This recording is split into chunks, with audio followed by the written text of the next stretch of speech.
Good morning. Welcome, folks. We're going to allow a couple minutes to let folks to trickle in from the waiting room. We'd like to welcome you to our webinar today on understanding SB 54, what local governments need to know about implementation, impacts, and engagement.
Okay, it looks like folks have stopped coming in from the waiting room. So good morning. And again, thank you for joining us for this webinar on Senate Bill 54, what local governments need to know about implementation, impacts, and engagement.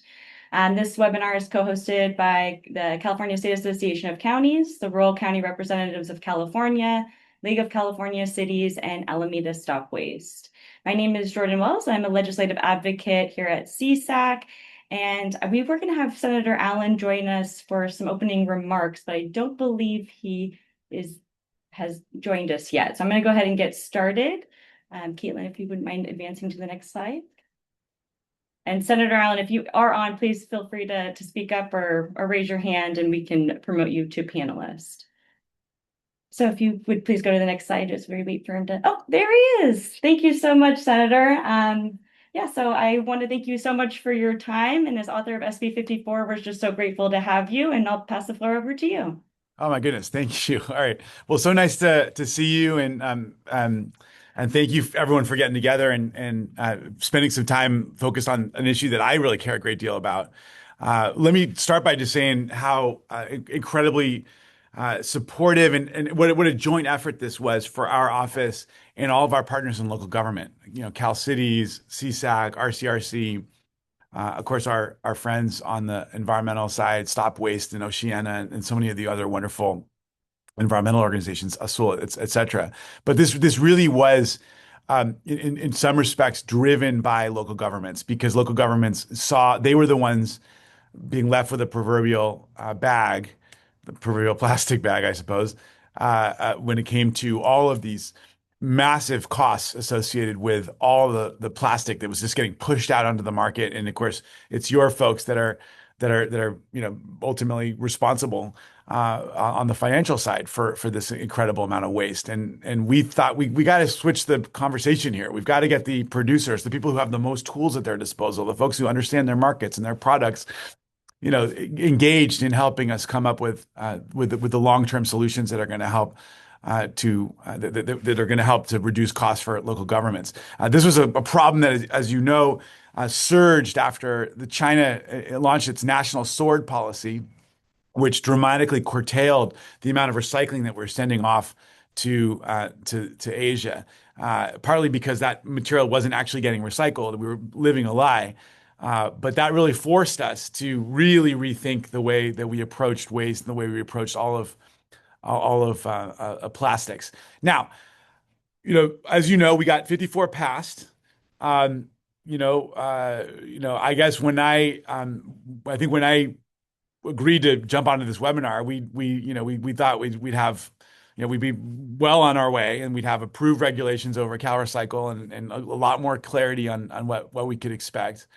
A lot of the folks on this webinar are deep in the weeds, so that's not the case right now. The regulations were pulled back earlier this month, which of course further delayed implementation. It's been a real eye-opening experience, I think, for all of us. You work so hard getting a bill passed, and then it's signed with great fanfare by the governor, but that still doesn't mean that implementation on the agency side is going to be a piece of cake, especially when there's all sorts of conflicting goals and tensions and issues between various parts of the administration. From my perspective, this challenge we've been having on the regulatory side has been an entirely avoidable and unforced error. We've been really clear with CalRecycle, the administration, since the latest draft was first circulated, that their original proposal for all of these over-the-top blanket exemptions, which allowed producers to avoid compliance with the law in perpetuity by claiming that those exemptions were necessary for to meet federal regulations. That was just it wasn't just outside of the law as we had written it, negotiated it, had it signed, but it also lacked clarity and it would undermine the broader programmatic success. The bill as crafted already has guardrails that would prevent conflict with federal regulations. These issues came up over and over again, and we really wrote good language to address potential conflicts with federal regs. But the bill still would, require producers to invest in the infrastructure alongside other producers while they continue to innovate and redesign their products to comply with SB 54 and federal regulations. That was very intentional. I mean, all along, we've been working with local governments at our side as key supporters.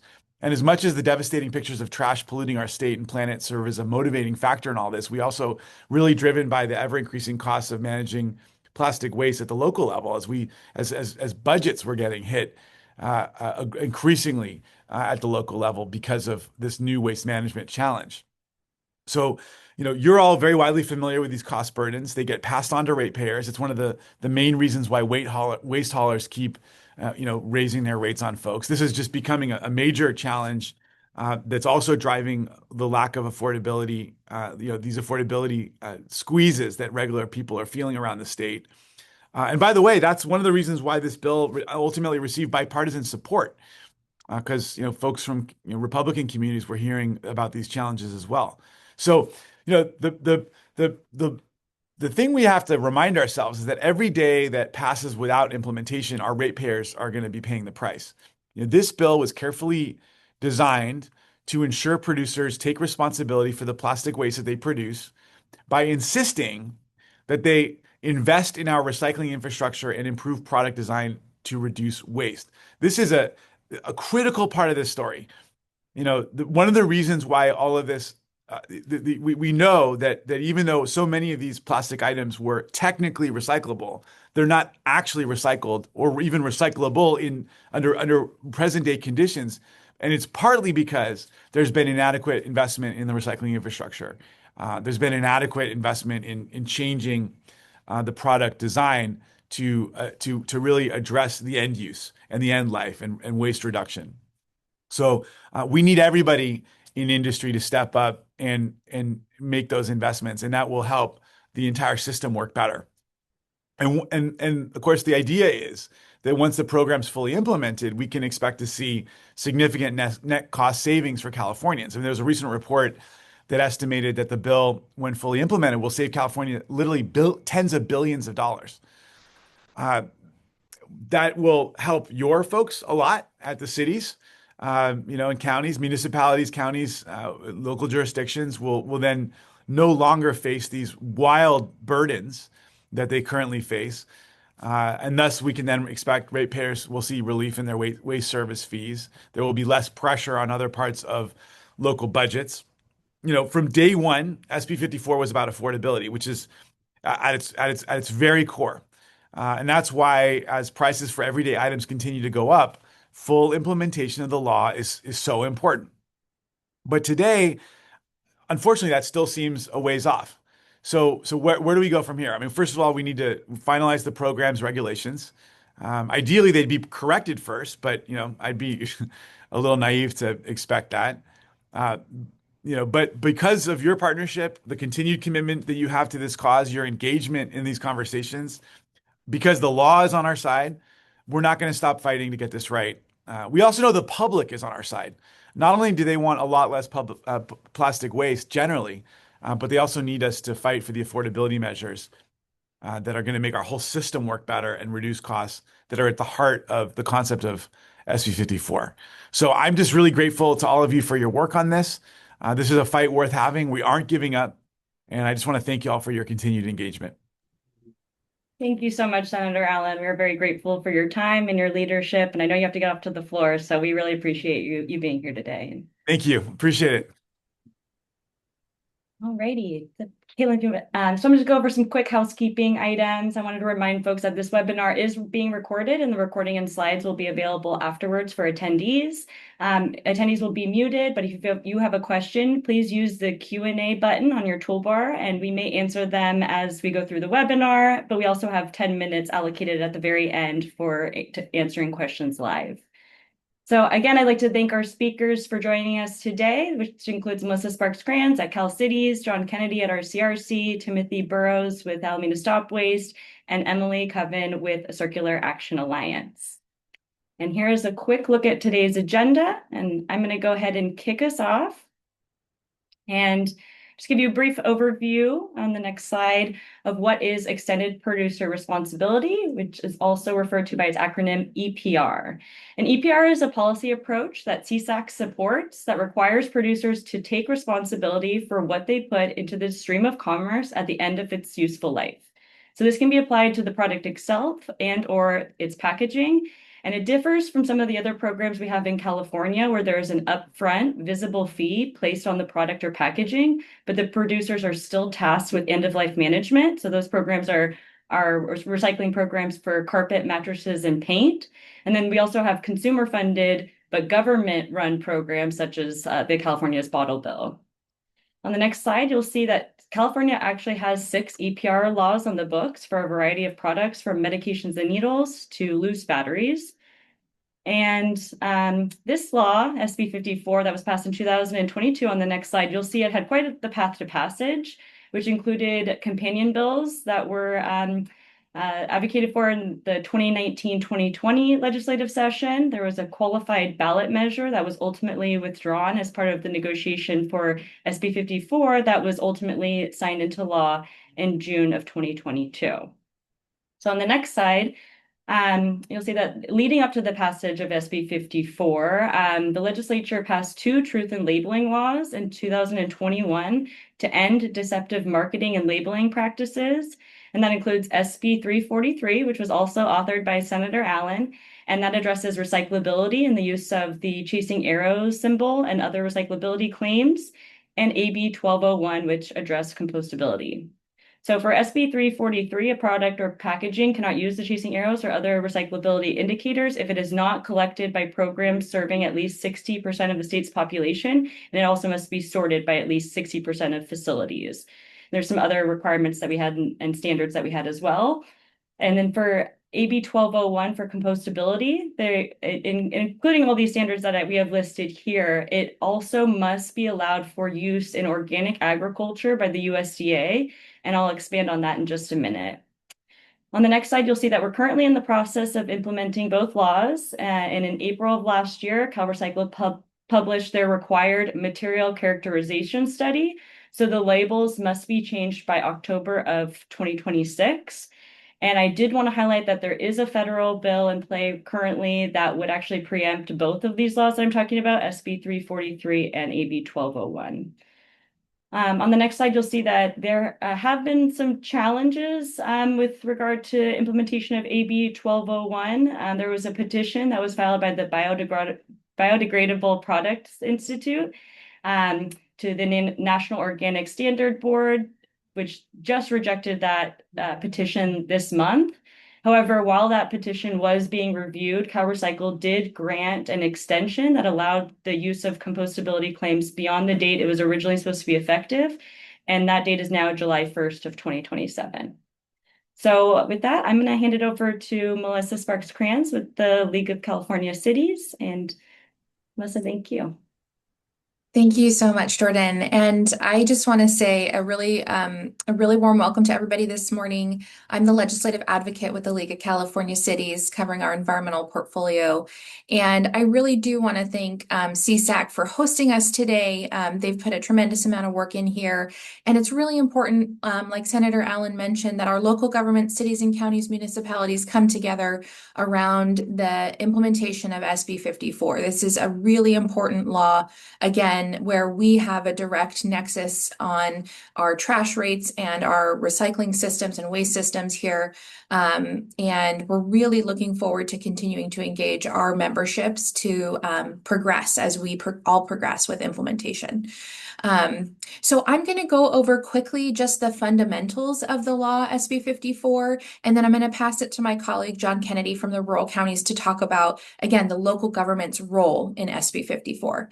So first, here on the slide, you'll see, the law really covers what we call covered materials, which includes single-use packaging and plastic single-use foodware. So the definition of single-use packaging was intended to be neutral. That includes plastic, paper, metal, glass, and the law was intended to cover primary, secondary, and tertiary packaging as well. When we think about plastic single-use foodware, those are things like trays, plates, bowls, clamshells, lids, cups, utensils, stirrers, including even things like wrappers that we see in our products that we use in our day-to-day. So just to note, that's kind of high level what materials are covered under the law. I'm going to walk through some slides here in just a few minutes that's going to give you a really clear picture of what's a covered material, what's not a covered material. So we can walk through that in a little bit more detail, but this is the high level. And I just want to note, before we jump to the next slide, that note there on the bottom says paper items with plastic components, like plastic lining, are considered plastic for compliance purposes under the law. This was to ensure that those products, again, going back to the design of this law, was to really get producers to ensure that plastic products are meeting these recyclability or compostability goals under the law. So just for a note there, we'll talk a little bit more about that when we get to some of the specifics around types of materials. Okay, next slide. I wanted to just note from the start, as mentioned by Senator Allen, there were exemptions and exclusions included as part of the law. So we talked about the law defining covered materials broadly, and specific exemptions were identified. So that includes things like medical products, like devices or prescription drugs, things like infant formula, products regulated by the Federal Insecticide, Fungicide, Rodenticide Act. Also plastic containers used to contain and ship products that are maybe hazardous material, right? Or hazardous or flammable products. We don't want those products in our recycling streams and compostability streams. So these were intentionally designed to not be a part of the law of what's considered, covered materials. So as noted, as part of the rulemaking process that we're in right now, there are also proposed broader exclusions that have been added to the regulations. And so again, John's going to talk next about the local government role and the status of the CalRecycle's regulatory efforts and where they're going to go with the regulations. And in particular, these added exclusions to the regulations really around plastic and packaging components used by food and agricultural commodities. Those are things that are still being worked out in the rulemaking process as we speak. So just to put a pin in that, be mindful of that. There's going to be more conversations as we progress in the rulemaking process. Okay, great. So next slide. Big picture, the goals of SB 54 were intentional and very clear with specific program rates and dates. There were three kind of major goals under SB 54 that 100% of packaging must be recyclable in California by 2032. That second, that we must cut our plastic packaging by 25% by 2032. And there's some interim milestones there for how we reach that 25% reduction. And then 65% of single-use packaging must be recycled by 2032. And again, there's some interim targets there for how we meet that 65% single-use packaging reduction. So those are the big picture goals. And again, these goals are really on the onus, as described earlier, is on the producers to really ensure that they're innovating, designing products and packaging to meet these recyclable rates and dates. Okay, next slide. So we're going to jump into some of this examples here. So as you can see, here are some examples of redesigned packaging. You can see an old and a new version on the slide, a plastic clamshell versus a compostable clamshell product, a single-use plastic sleeve around those pair of socks versus a more compostable type paper that's used to wrap those products. And again, this is on the responsibility on the producers to ensure that these products are designed in ways to meet these overall recyclability or compostable goals. Okay, next slide. Next slide covers specifically expanded polystyrene, and SB 54 actually included what we call a de facto ban on expanded polystyrene. Producers needed to demonstrate by January of 2025 that all EPS products meet a 25% recycling rate to be able to sell those products as food serviceware. This is really what we think about when we think about like styrofoam. And there's increasing recycling rate for EPS products that would increase all the way up to 65% with a recycling rate of 65% by 2032. And essentially, this is considered a de facto ban because the recycling rates of EPS products, it's in the very low single digits. So it makes it very challenging to meet that as of 2025, that 25% recycling rate. One note is that in April and August of last year, 2025, CalRecycle did send notices of intent to those potential producers that are creating these types of products, and CalRecycle now has a form to report potentially illegal EPS food serviceware sales of these types of products. So this is an important part of the law that is already underway. Next slide. So just to give you that sort of circular economy full perspective here that we talked about earlier, responsible end markets are a really important part of that. The producers are responsible for ensuring that there are responsible end markets for the products that they're producing. This is really intended to uphold that circular model so that these materials are recyclable and compostable and can be recovered. And we are ensuring that those products help to minimize the environmental, public health, and health and safety risks of the products that are being introduced into our streams.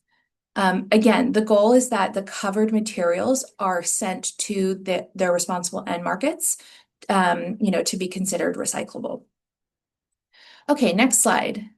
A few more things here about the fundamentals of the law. So CalRecycle does have some reports that they're going to be continuing to produce as we progress. One of those pieces is the needs assessment. This helps evaluate the actions and investments needed to meet the overall goals. They produced their first needs assessment December of 2024, and that you can see here, it includes the source reduction baseline report. So that's very helpful.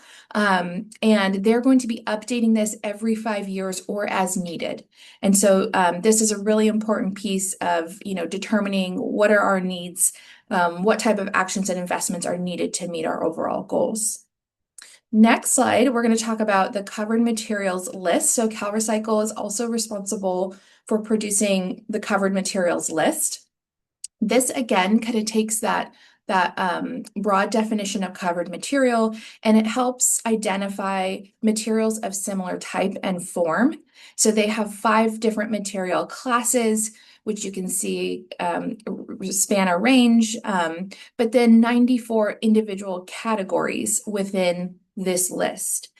This again is what's going to be deemed recyclable or compostable, and is a really important component for local governments because this is what we are required to accept in our recycling and compostable system. So CalRecycle is required to update this list annually. You can see here they've already started that process to update annually. But as of this year, their most recent list does include, and they're required to publish the recycling rates for each material. So as we progress, we'll be seeing those recycling rates and ensuring that aligns overall with the law and the goals of SB 54. Okay, next, last piece here, CalRecycle also covers what we call the waste and material characterization study. This really helps identify if there are covered materials that we talk about under the law that are actually being disposed of in California's landfill, right? To help us measure the progress that we're making in terms of ensuring these types of products make it into those responsible end market streams. And so CalRecycle did publish this report December of 2025, so just this last December. So that's available for folks if you're interested in that waste material characterization study, and they're going to update this at a fairly frequent basis as well, in the next 3 years. So by 2028, 2030, 2032, and every 4 years thereafter. So that will help us continue to keep track of the goals and ensuring we're meeting the goals that were set forward in the law. Okay, I'm going to close with just a few example slides here, again, circling back on those material types. So what's considered recyclable based on the covered materials list just recently published 2026. You see things like here are glass jars, metal cans, things that are rigid plastics with numbers 1, 2, and 5, and again, other paper products as well are considered recyclable. We go to the next slide, we're going to give you some visuals on what's not recyclable, non-recyclable CMCs. So things like ceramics, small metal pieces with plastic embedded, things like a metal bottle cap that has that plastic lining, some of the other rigid plastics like 3, 4, 6, and 7, textiles, waxed cardboard. So there are some very specific items here that are important to recognize that are non-recyclable. And then looking at compostable CMCs, so what are compostable products on the list?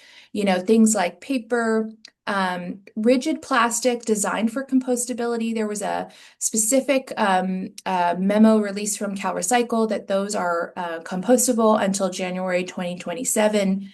And wood utensils that we're starting to see more of as well as compostable materials. And then to give you the visual of non-compostable materials, things like cardboard with plastic embedded, wood with plastic on it, or treated or painted wood. Again, there are other programs that help us manage those types of products. So they're not considered compostable under SB 54. And with that, that gives you kind of the high level. I'm going to transition now to my colleague, John Kennedy from Rural Counties. All right, good morning. So I want to start out to reframe the core concept from the local perspective of SB 54 is that local governments are going to be reimbursed and made whole for all of our costs associated with the implementation of the law. That includes collection, transportation, education. And so we've been working closely with CAA to refine what that means, how it works, how we'll be reimbursed, any dispute resolution processes, and we'll talk about that a little more. But that's the core foundational concept upon which SB 54 is built.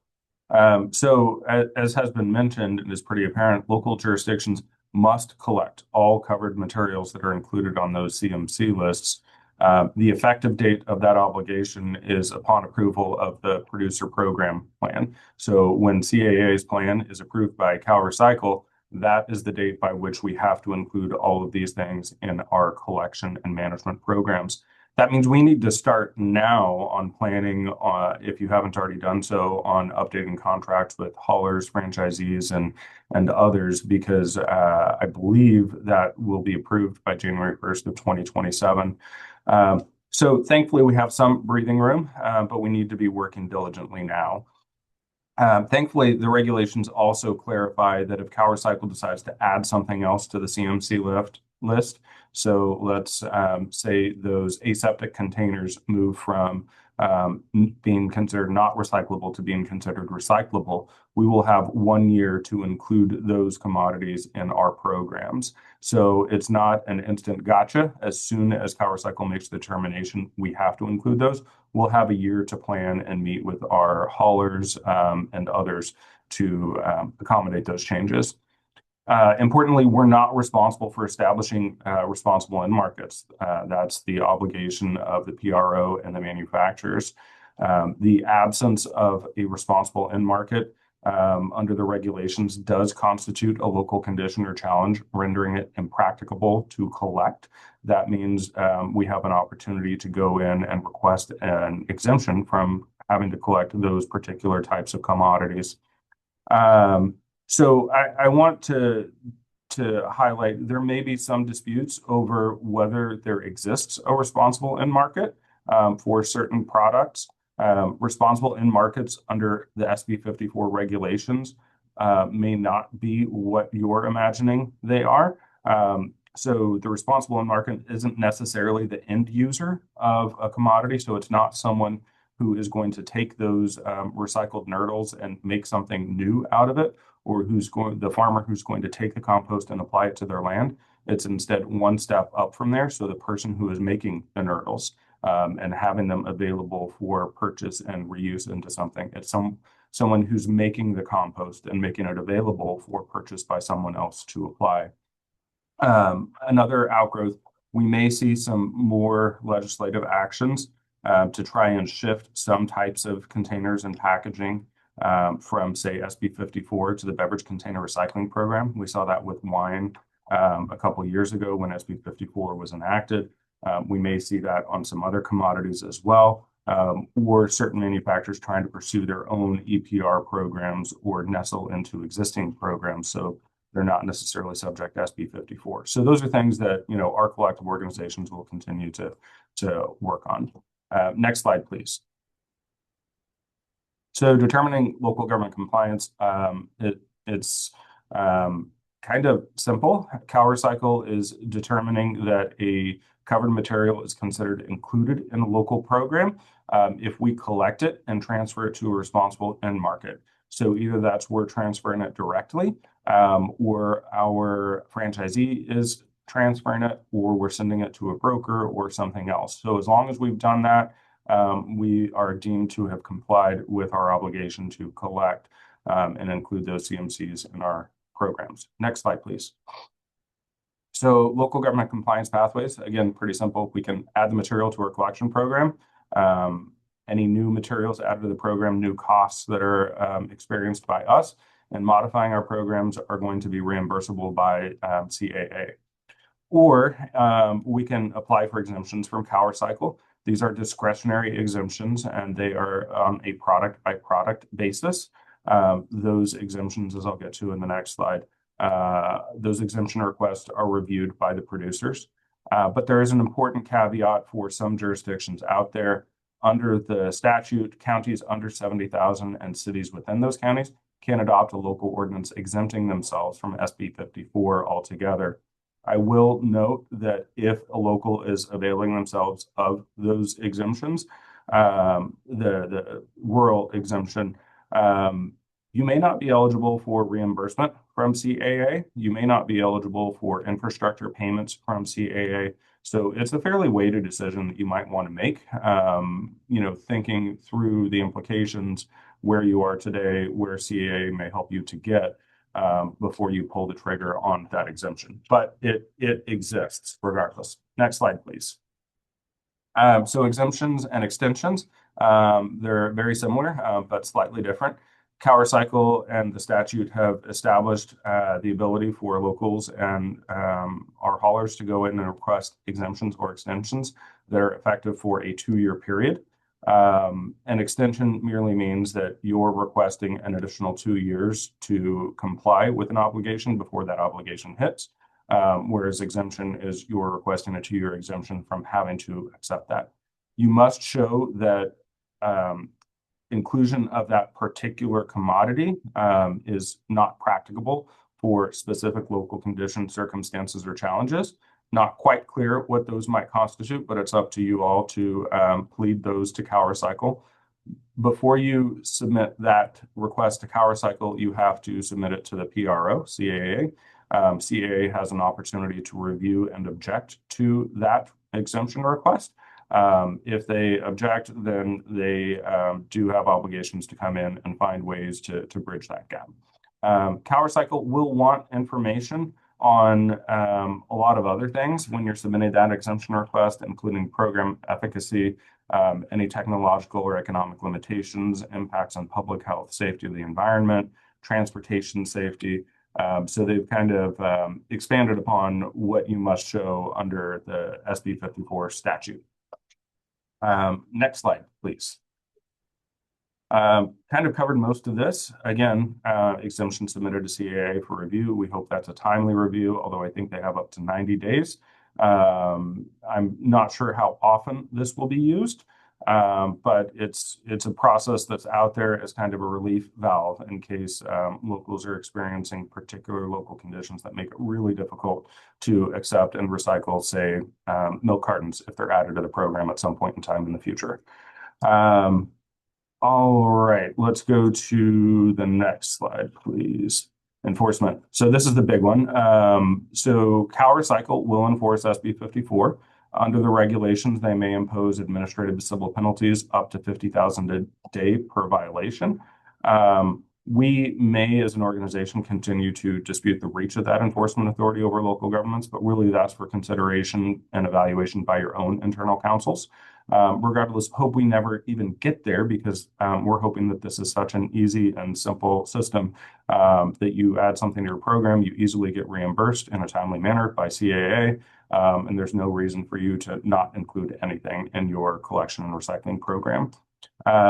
The penalties begin accruing 30 days after CowerCycle issues a notice of violation, so you have about 30 days to correct. That's helpful. Not quite clear that 30 days is enough time to modify any contracts that you may have with your haulers or someone else to include something in your recycling program, but it provides a little bit of breathing space. Here's the really important thing. The number of violations is the number of covered material categories that aren't included in your program. So it's not that you're just not complying with SB 54 for a day. It's that you're not complying and don't include X, Y, Z, A, B, and F covered material categories. So that $50,000 a day can rapidly increase. CowerCycle does have to consider a couple different factors in determining the amount of the penalties, nature, circumstances, extent, and gravity of the violation, whether the local acted to correct it in a timely fashion. So your standard enforcement practices that CowerCycle has used in other programs. Next slide, please. So rulemaking. What happened? This has been quite a roller coaster ride. The first rulemaking package was released back in February of 2024. There was a lot of stakeholder involvement over that next year as the regulation changed for the better in a number of respects multiple times over that process, ultimately submitted to the Office of Administrative Law for approval. The governor got quite a bit of pressure and ultimately requested CowerCycle to withdraw and revise those final regulations. So that took us to round two, a new regulatory package starting off where the first one left off in August 2025. Formal rulemaking was initiated. CowerCycle put out regulations for a 45-day comment period. Lots of stakeholders submitted comments, and CowerCycle submitted those regulations to the Office of Administrative Law, OAL, for approval. The CowerCycle then withdrew those proposed regulations earlier this month.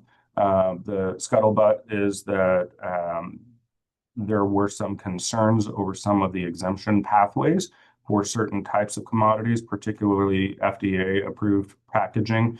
And so CowerCycle will shortly release some revised regulations for a 15-day comment period.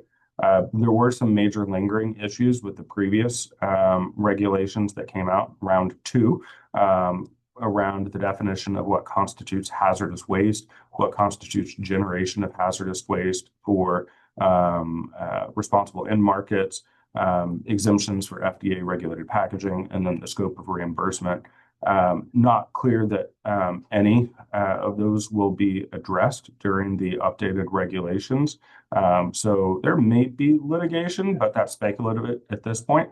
Not sure who would bring it, on what side or on what claims, but this is a huge program, obviously, which, as my colleague mentioned, has already prompted federal legislation trying to preempt our authority and really roll back what SB 54 was trying to accomplish. So what's next? 15-day comment period on revised regulations.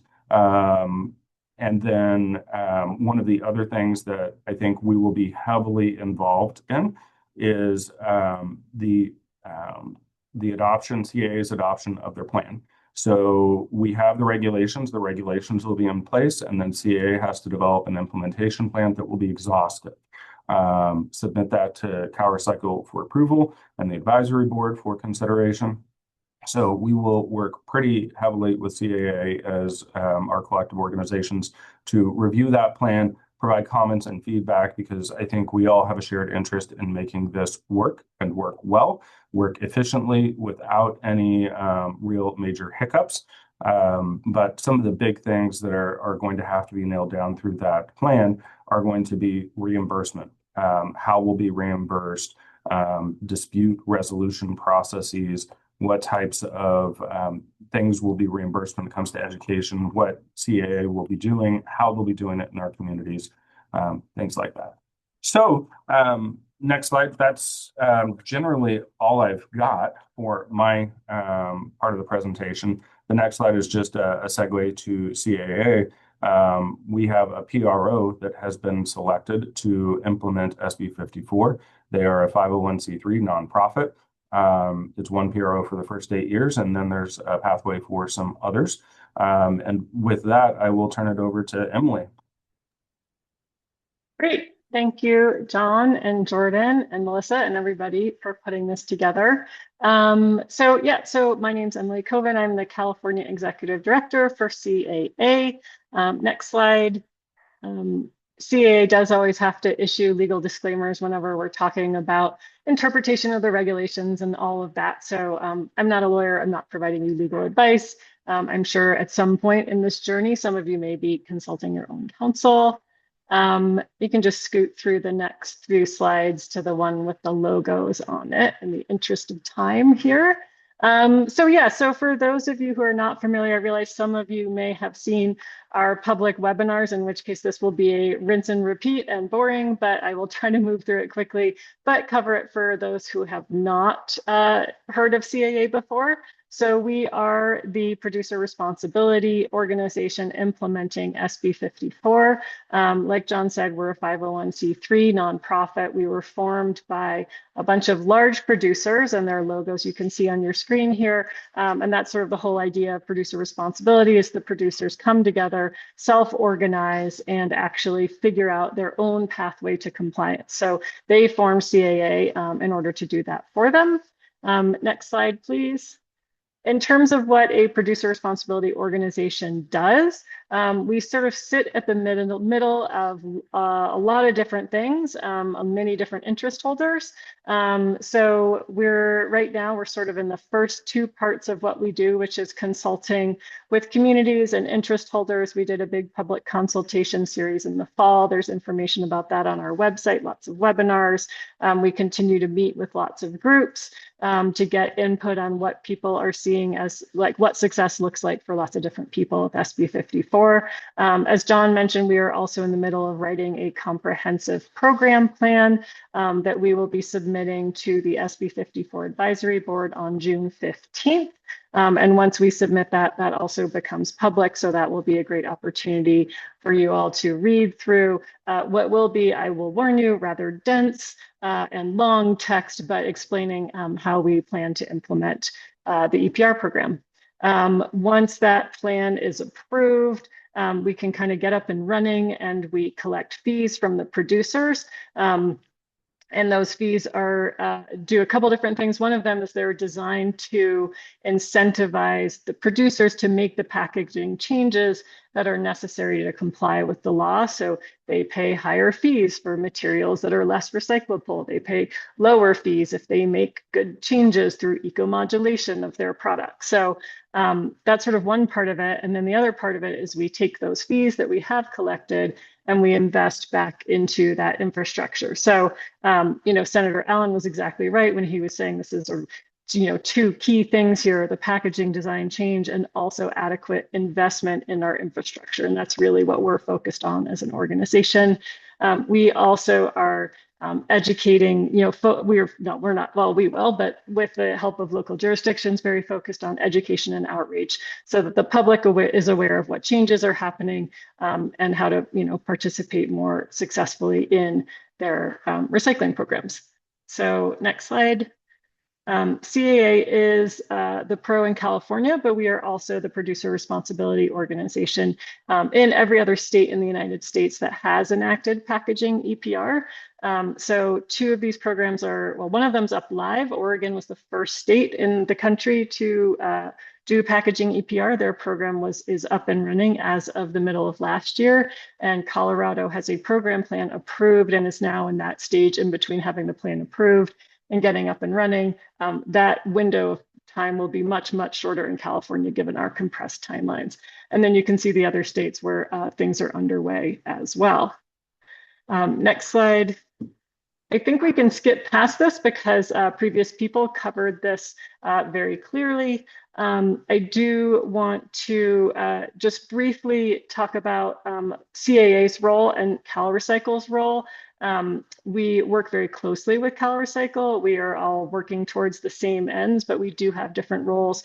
And as you're getting, if you're new to SB 54 and start to have questions, it can be not entirely clear who does what. So trying to help differentiate some of that. So really our role, CAA's role, is the planning and the implementation. So we're doing the investment, we're collecting the fees, we're implementing the education and outreach, and we are reporting everything we do to CalRecycle because CalRecycle is our regulator.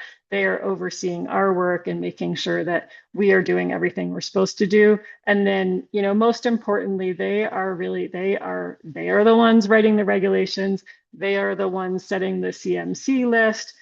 They are the ones who will approve or deny exemptions. So really anything kind of about the rules, the regulations, how it works, what's allowed, those are CalRecycle questions, and we're the kind of nuts and bolts of the doing on the ground implementation. Next slide. And yeah, I think this was covered already as well, really, but I do like to point out to those of you who are in local government who are still recovering from SB 1383 or still in the weeds on SB 1383, this is wildly different than SB 1383 in terms of the requirements upon you. I think you're all well aware that there was many, many, many requirements under SB 1383.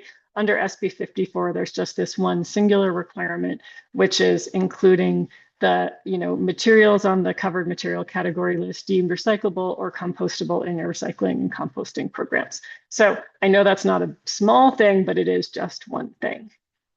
Okay, so let's go next slide. Next slide again.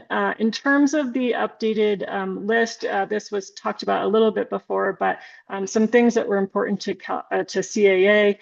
That list did include recycling rates for the first time. Some of the recycling rates were very surprising to us, but the methodology for determining those recycling rates is forthcoming in the needs assessment. The needs assessment has not been released. That has been delayed along with the regulations. And so we're not really quite sure what to make of it until we can see the methodology associated with it. Let's see, next slide. So there, in terms of the changes that happened between, and when I'm talking about the changes, I'm talking about the list, the January 1st, 2025 list to the January 1st, 2026 list.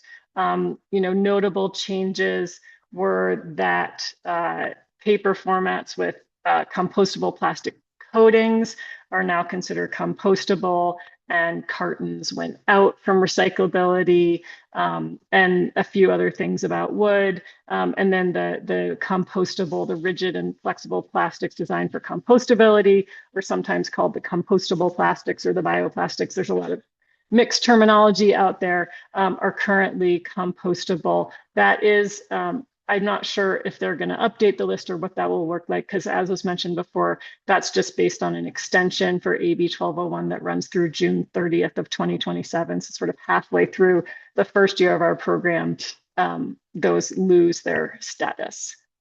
Next slide, please. So I do want to talk a little bit about the reimbursements process, because that will impact, I hope, everybody on this webinar who is a jurisdiction or a service provider. So if you're not familiar with it, as John was mentioning, the law stipulates that jurisdictions and service providers are to be made whole for any new and additional costs incurred implementing SB 54. And it's our responsibility as the producer responsibility organization to reimburse you for those costs. So the law stipulates that those costs go back to January 1st, 2023. So if you have been making changes to your program over the last couple of years in anticipation of the implementation of this law, those costs are eligible for reimbursement. And we will be encouraging folks to start pulling together, documentation and records on what that looks like, because you will be able to apply to have those funds reimbursed. And then, of course, anything new and additional that you do from this point forward, also eligible for reimbursement. So in terms of who can apply, it's local jurisdictions and service providers primarily, obviously, the same folks who are running MRFs, also tribal groups, and we'll likely be working with school districts as well. And there may be some other entities that are eligible, but those are kind of the main entities that we're anticipating applying for reimbursement funding. There will be an online portal that CAA hosts. We already have this in the works or up and running in Oregon and Colorado. So you'd log in, set up an account, fill out your application, and submit it. But to be clear, this is not something we are going to have you ask people to do in a vacuum. We are building out a robust team. Currently, it's small, but we are about to do a big round of hiring for folks to man this team to work with jurisdictions and service providers on their applications. So you don't have to figure this all out on your own. We will have multiple team members, regional specialists who will be able to come meet with you, talk to you about your program, figure out what you have done and what you can do to support SB 54 and how we can reimburse you for it. So we are planning to provide quite a bit of support and not just leave everybody on their own to figure this out. Next slide. In terms of the kinds of things that we anticipate providing reimbursement funding for, curbside collection expansion as is necessary to collect the covered material category list, or residential drop-off if that's more relevant in certain areas. We obviously will be focusing on multifamily collection, the holy grail that nobody's been able to figure out, but we will put our best effort towards that as well. Public spaces, transportation funding, especially in areas where the end markets are not close. We can pay for the funding to get materials where they need to go to be processed, processing improvements, and infrastructure, and of course, any sort of innovative initiatives like what we're trying to do with SB 54 is achieve targets that have never been achieved before anywhere that I'm aware of for some materials. So all of the innovative technologies, ideas, systems, anything, programs, we're very open to talking to people about new ways that you think we might be able to really boost up our system. So our costs can be, the kind of costs we can reimburse are both capital investments. So, we talk a lot about, our classic example is optical sorters. Like If you need an optical sorter to sort out some of these materials, that's something that we can provide the funding for, and also operating costs. So we don't want to just fund equipment and leave folks on their own to operate the equipment. So ongoing costs are very much anticipated, expected, and will be part of the program as well. Whether that's labor or I don't know. I can't have a good example other than labor off the top of my head. Public education, and then also administrative costs. Just going through the process, especially if you're talking about a major overhaul of a facility, that's going to take a lot of time on your end to figure out. And any time that is spent or an administrative burden is our cost that we can cover as well. So that the administration of, like, basically we can pay you to have to deal with us. So we'll try to make it as easy as possible, but we acknowledge that for bigger projects, there could be quite a good amount of time that goes into the planning for that. Next slide. Responsible end markets, that was touched on a little bit earlier. So this is a huge focus for CAA, but given that our responsibilities to get these materials recycled at a very high rate, this cannot happen without responsible end markets. And so we've done a preliminary analysis of what end markets are out there. These are not necessarily responsible end markets, but we have to start with, like, where are the end markets in the first place? Significant gaps we're well aware of for PET thermoforms, film and flex, polycoated paper, cartons, and non-UVC aluminum. So that's kind of, you know, where we have a whole team that is focused just on end markets. Next slide, please. And one of the things that that team is doing is working on setting the standards for a responsible end market. So CAA is doing this at a national level because most EPR programs do have a responsible end market requirement, which makes sense. They're not all their requirements are exactly the same, but one of the things we're really trying to do as an organization is harmonize things across different states as much as we can, because it just will, you know, if we can have one sort of national standard for a responsible end market that conforms to all of the different states' laws and regulations, it will really help us with developing end markets that may end up serving multiple states. So there's a whole process underway being led by an organization called SCS Standard. I think it's called SCS Standards. And they are, you know, working on establishing the process to be compliant with with laws and regulations. Transparency, chain of custody is super important, environmentally sound operations, and then achieving a certain recycling yield. Next slide. I do want to touch briefly on reuse and refill.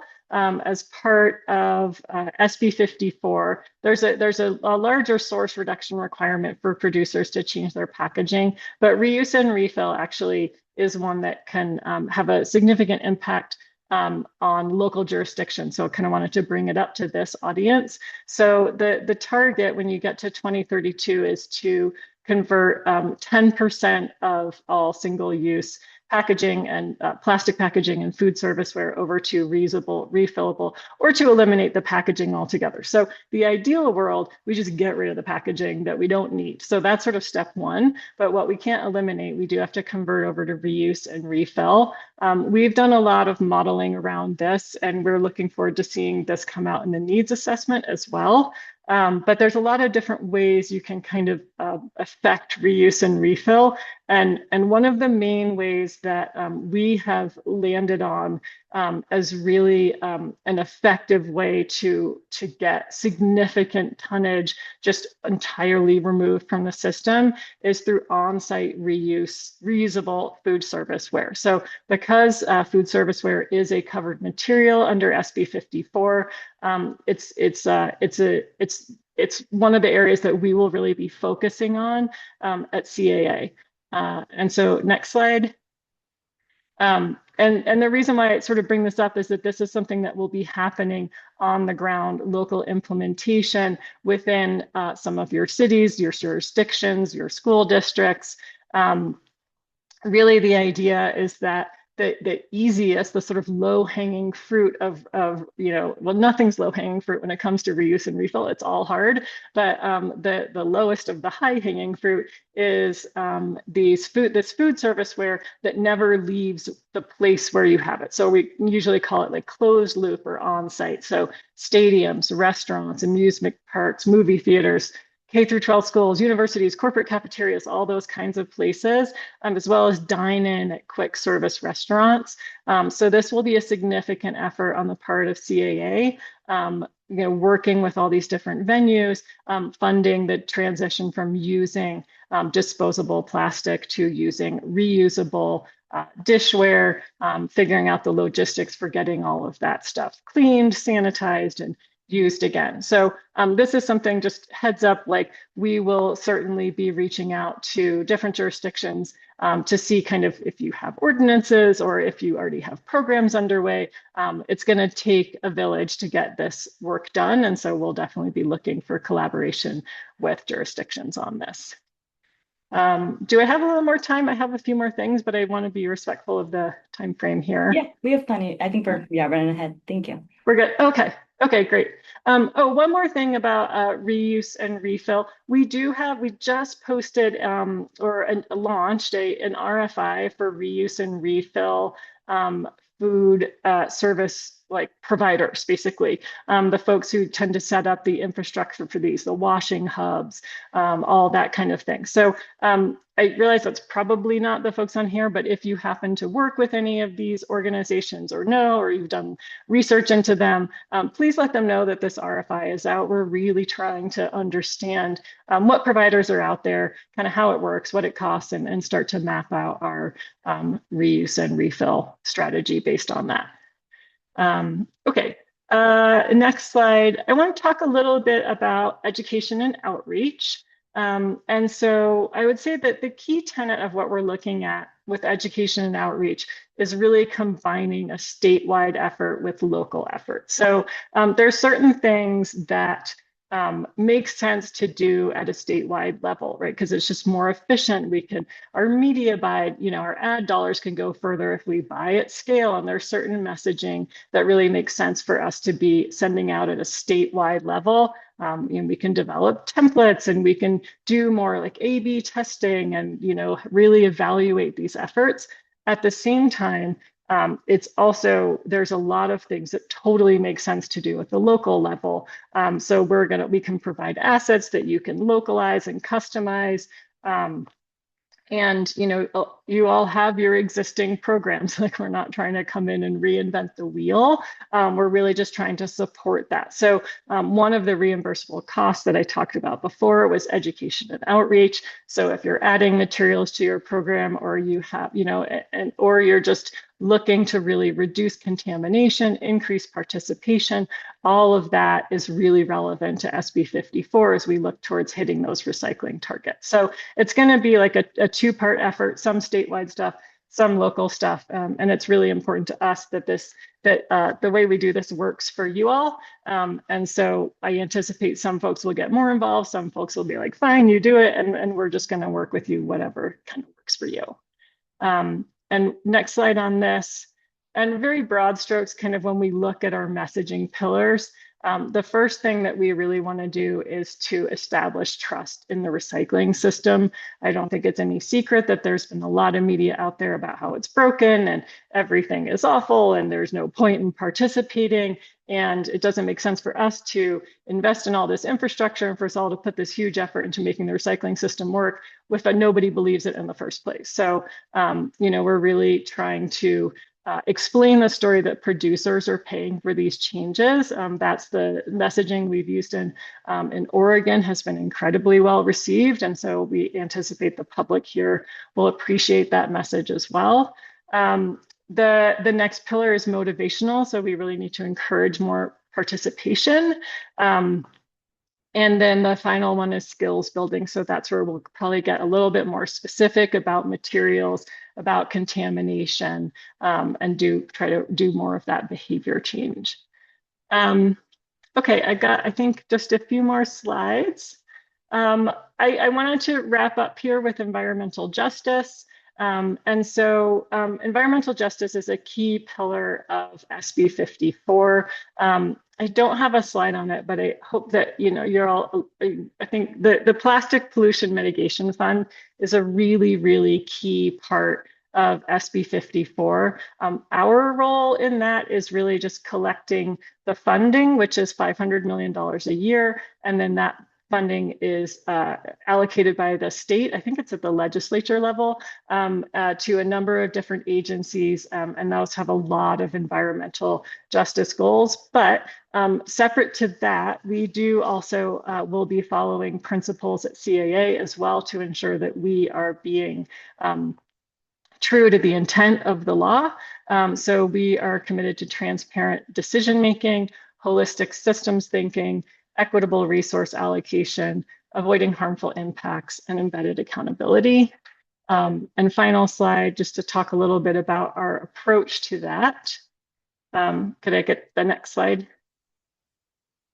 There we go. What we'll be doing is one of the ways that we can really do our best work to make sure that we are addressing environmental justice in our program is to ensure that we are engaging directly with the communities, and also that as we are deploying resources and dollars out into communities, that those are being distributed in an equitable manner. So we're fortunate that California has some good tools for that, like the Cal EnviroScreen mapping tool will be very important to us as we start allocating dollars. It'll really help us to make sure that we are distributing everything equitably, that we're minimizing negative impacts and ensuring that disadvantaged, low income, and rural communities that were prioritized in our process. So we're reaching out to a lot of groups. We're already in conversation with a lot of groups. And really, this is something that we are focused on as an organization as well. I think that's what I've got, but there's a bunch of information there about where to find us. And yeah, with that, I'll hand it back to Jordan. We're actually going to have Timothy speak. I apologize. Oh, well, there you go, Timothy. Thanks, Emily. Thanks, Jordan.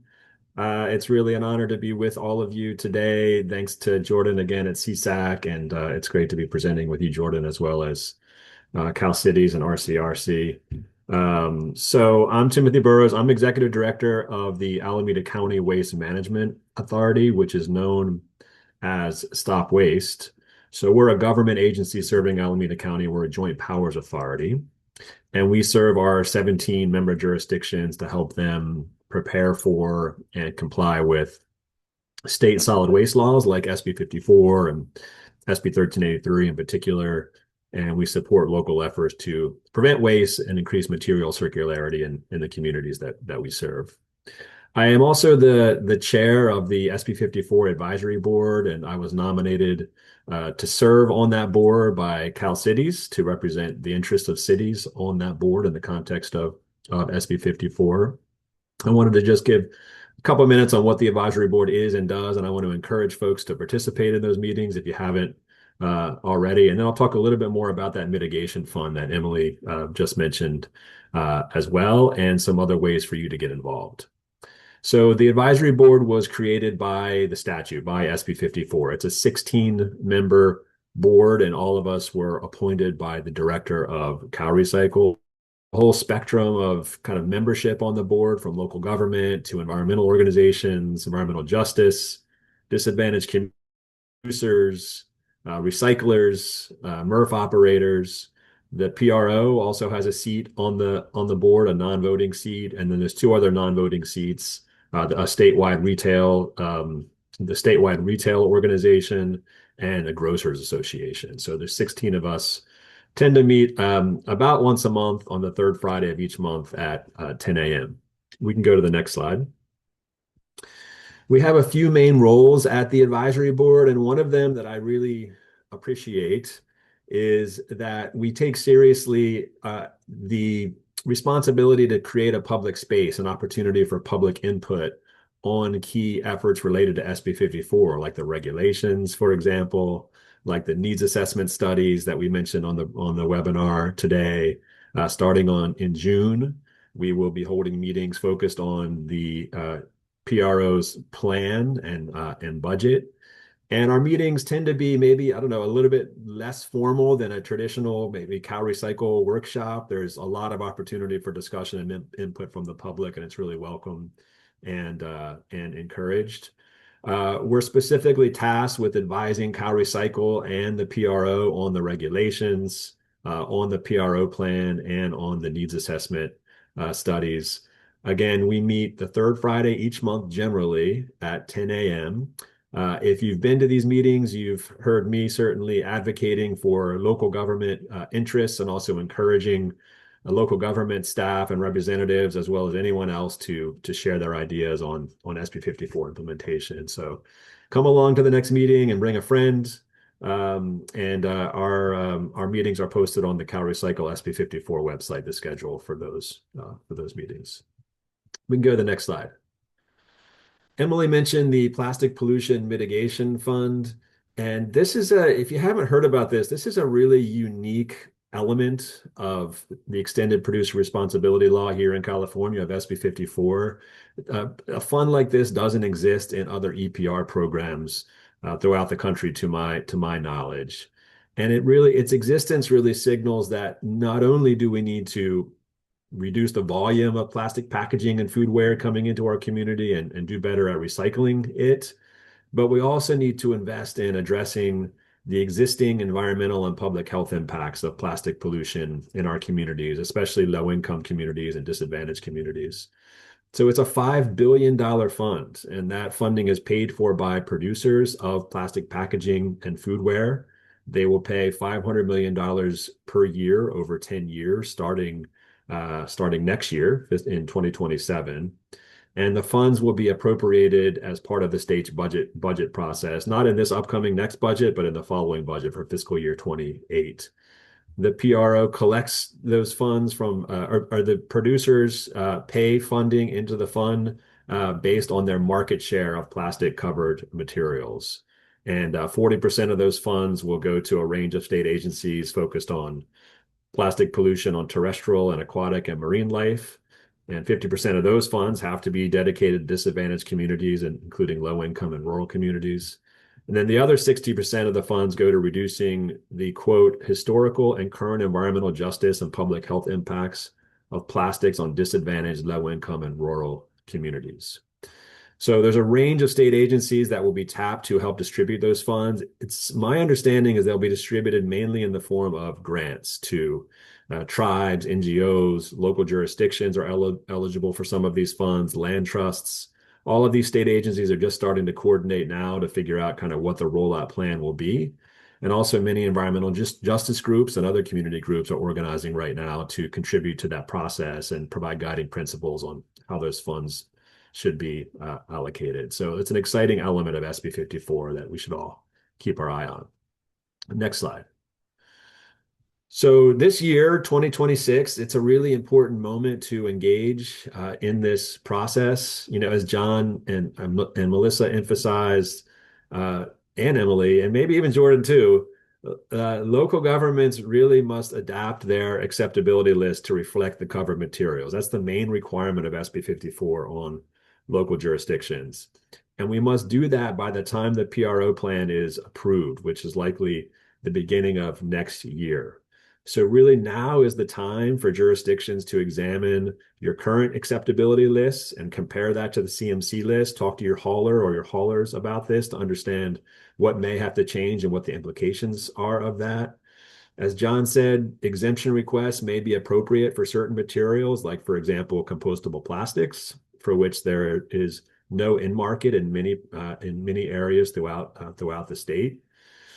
In the coming months, we're going to hear more from CalRecycle about what the exemption process will look like, and we've encouraged CalRecycle to hold a specific local government workshop on that and to help guide jurisdictions in understanding how to comply and what the exemption process looks like. So that's one thing to really keep an eye on. The other is the PRO plan. That's a big opportunity to engage and pay attention. That plan will kind of detail what buttons the PRO will recommend pushing to achieve the ambitious targets in SB 54. It's going to detail how the PRO plans to meet the required recycling and source reduction rates through investment in things like capital upgrades and technology and outreach, like Emily mentioned, and in markets. And it'll also detail how the PRO will determine and pay the costs that local jurisdictions and others incur to contribute to implementation.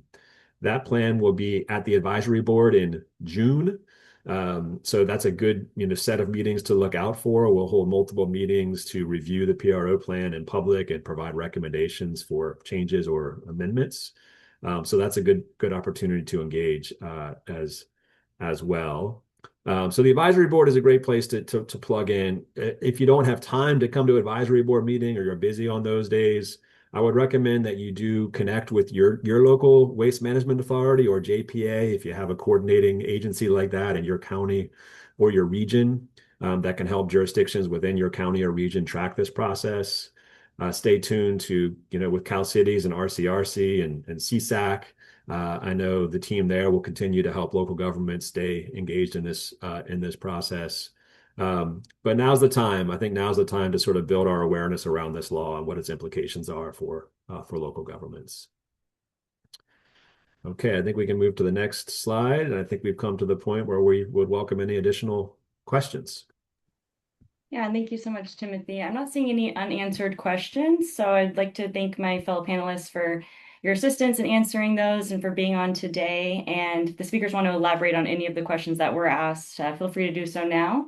And then Caitlin, I'll read the slide aloud, but Caitlin, if you wouldn't mind advancing to the slide with our contact information in the meantime, so folks can know how to get a hold of us.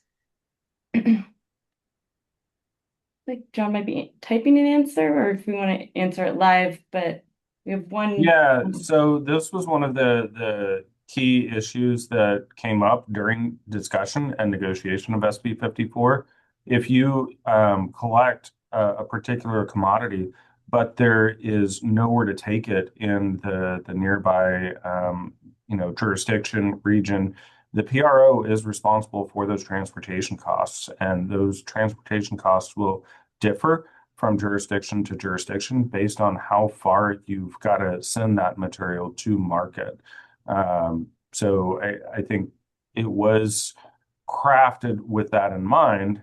Certainly, you could try to request an exemption, and if the cost of getting it to market for a small amount of material is really excessive, maybe the CCA wouldn't object to that exemption. I don't want to speak for them, but definitely worth further consideration and discussion with CCA. Yeah, no, thank you, John. And for sure, our first, our primary intention is to get materials to end markets and to fund that process. So yes, funding transportation to get them there. I suppose there might be some cases where it was like, some tiny amount of material and unbelievably cost prohibitive to do, or we might run those numbers and say, this really isn't worth it. But by and large, the intention is to fund the transportation of materials to end markets. Emily, I believe the next one is for you. Is the portal to the reimbursement program available? No, the portal is not currently available. We are still working at getting that up and running. We need to put together actually the applications that will go into the portal that you'll be using once you're in the portal. That being said, even though you can't officially apply today, we are super encouraging folks to think about applying. Like, thank you, Timothy, for encouraging everybody to start getting involved and working on this now. So very much, we had a couple webinars that we did on the reimbursement process that get more into details as well that may get wheels turning. My contact information is on there, so if you have questions, you can feel free to reach out to me. We will be getting the application portal open at some point this year. We're not sure the exact date yet. We want to make sure that we have the folks that I mentioned ready to answer your questions and support you through the process, which we don't have in place yet. So don't want anybody to sort of be left in the lurch. Also, I didn't mention this, but I think it's important to know the reimbursement funding, and I think my colleague Sheila mentioned this in the Q&A as well, that we can't actually disperse that funding until the program plan is approved. And so that is likely, what, as Timothy mentioned, very much we hope by the beginning of the year, but we can receive applications once the application portal is open, and then you can know whether that funding has been approved. It'll just be sort of pending the approval of the program plan. Same thing with future spending. If there's things that you're thinking about doing, we can start having those conversations now. We can start having those conversations today. We don't need the application portal open to start having, going through what you're thinking, whether it makes sense, whether it aligns with the SB 54 objectives, whether it aligns with the covered material category list, whether it's, everything has to sort of fit into the SB 54 box. And if it does, then we can talk about kind of getting everything ready to have that application ready as soon as it opens.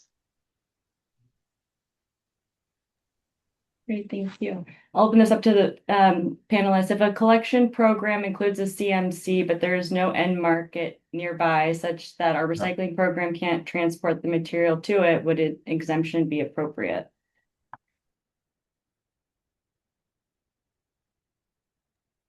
I think, I don't know, John, if you want to talk about that, but I think that's pretty similar to the last question. Yeah. Or was that the last question? I feel like that's what I think we've briefly touched on that one.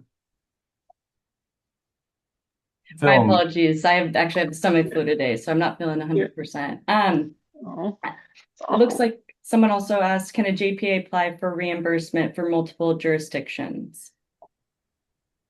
Yes. That is certainly a possibility. We are anticipating working both directly with jurisdictions and with JPAs. It'll really just depend on how you're structured and what makes sense for you. There may also be some cases where JPAs apply for reimbursement for one type of thing, and then jurisdictions or the service provider applies for reimbursement for others. So it's really just going to kind of depend on how you have everything structured in your local area. But yeah, I think the short answer is yes. We will, but you're not required to, right? You can come straight to us. We can go through the JPA. We can do a mix and match, all of the above. Great. And then last but not least, if you are partnered with the hauler, does the hauler collect the credits or the city?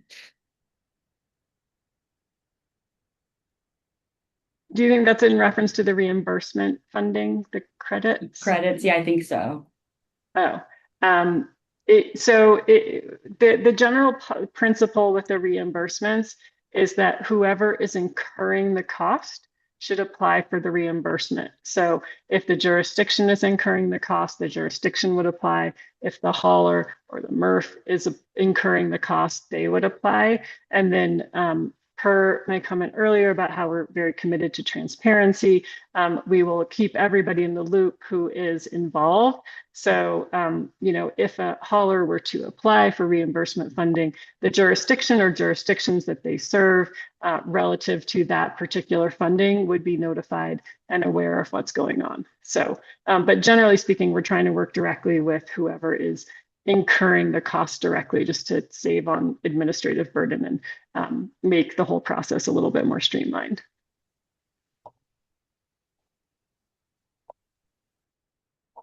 Well, I'm not seeing any additional questions. So if any of our panelists want to share any final thoughts, but I just want to thank everyone for their time and for joining us today. And we'll be sure to send out the recording and the slides after the webinar. Looks like there's a question. I'm not sure if we answered it about film collection. It says, I asked about film collection with our MRF, and they said they did not take it. How do I find someone who takes it in San Diego County?